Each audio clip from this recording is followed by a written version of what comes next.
Welcome to Sports Betting Podcast from pregame.com for the week of December 9th, 2009. I'm your host, RJ Bell. I'm joined by the Italian cowboy, Marco D'Angelo. Like the General Lee parked outside. And Vegas runner. A genuine professional bettor here in Vegas. All right, this is segment 2 of 6, big game preview. Our producers can't quit laughing. Denver and Indianapolis. All right, first up, as usual, VR, tell us about the line in this game. Okay, Indy opened as an 8-point home favorite with a total of 44. As of this morning, Indy's a 7-point home favorite, total still 44. So a lot of steam on Denver, taking it all the way down to 7.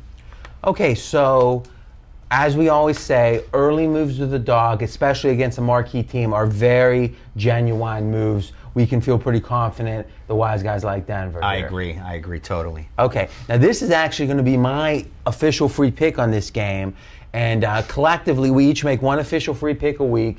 And collectively, everyone's been on fire. I'm actually 7-5, and I'm way coming up the rear. We got Vegas runner 9-2. Your free picks coming up later. Marco leading the pack, 12-3, and your free picks coming up later. Collectively, 28-10.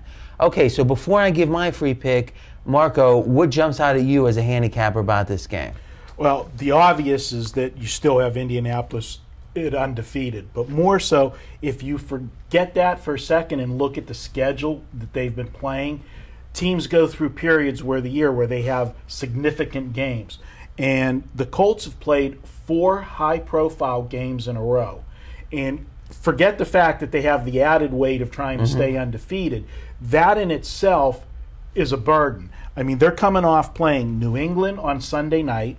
Then they went to Baltimore the next week when Baltimore, that was a big game. They played division rival Houston, who almost beat them at home, and that was like in a 3-week span that they played Houston. So that was a big game, and they came from 17 down to win that game. And then last week at home against the upstart Tennessee Titans that everybody was in love with as a dog.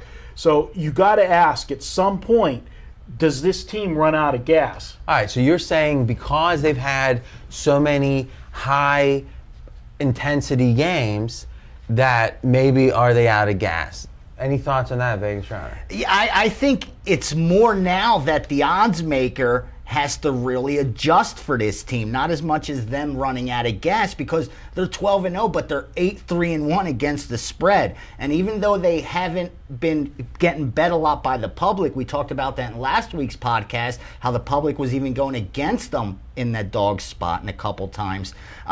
So I think now this is a case where Indy side is starting to get inflated. They don't want this team to be, 15-1 and 13-2 ATS. When you look at this number at 7 at home against a Denver team that just a couple weeks ago people thought had been totally exposed.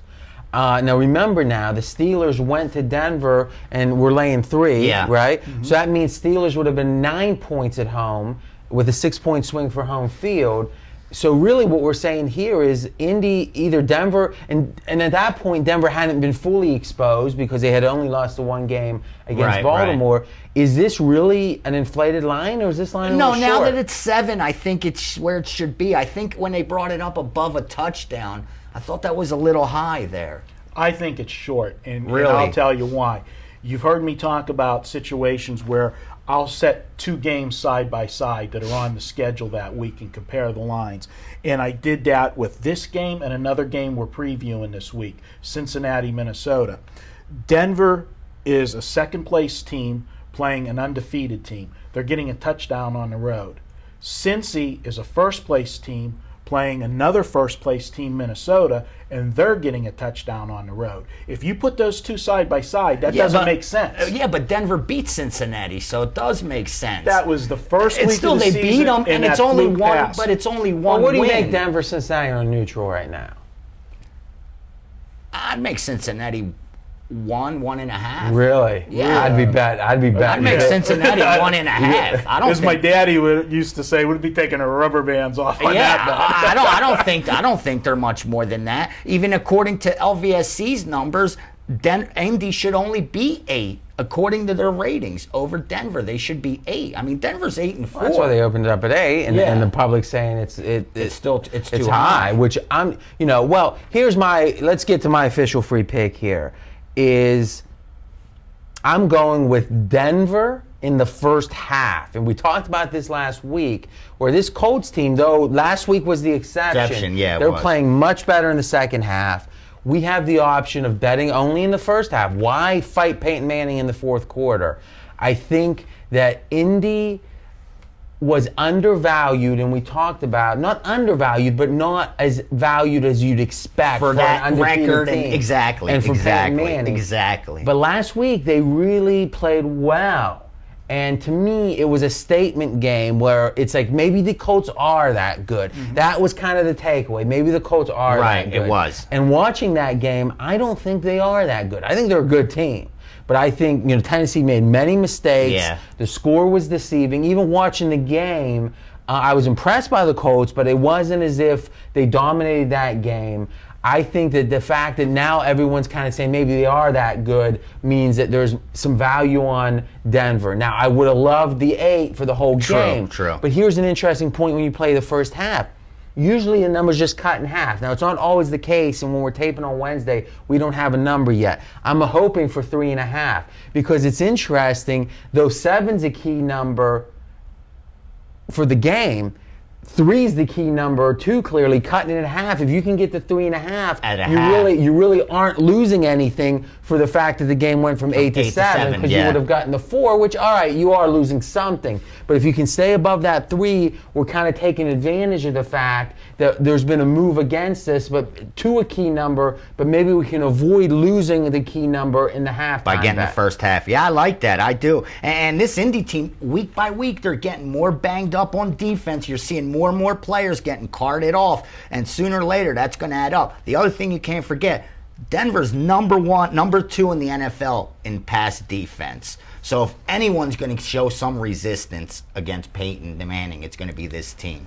I'll give you 2 things that'll support your play, and you'll like this. Well, one, Denver has been running the ball very well the last 2 weeks. 85 rushes in the last 2 weeks for 383 yards. That's great. Ball control takes crowd out of the game.